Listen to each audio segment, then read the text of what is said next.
Now it's time for part 4 of the learning experience, the elevator speech, focusing on speaking and listening.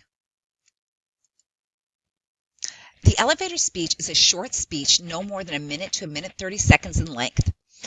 This speech that you're going to be writing today and giving is on the compelling question.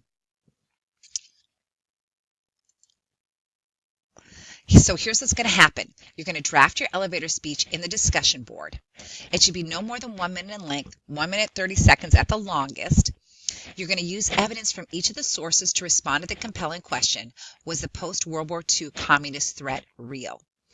So remember to reference the source in your speech. Elevator speech, focusing on the compelling question, was the post-World War II communist threat real? Utilizing the sources and remembering to cite the source in the speech. And the length of that speech is 1 minute and 30 seconds long, at the most. 1 minute usually, but it could go up to 1 minute 30.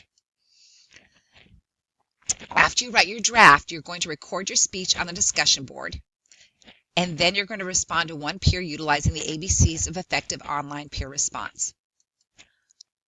For those of you who are uncertain about how to record your elevator speech, there's written directions in Schoology as well as a how-to video on the discussion board on how to record the speeches.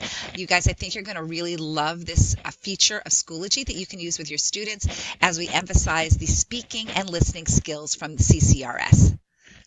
Great. I'm looking forward to hearing your speeches.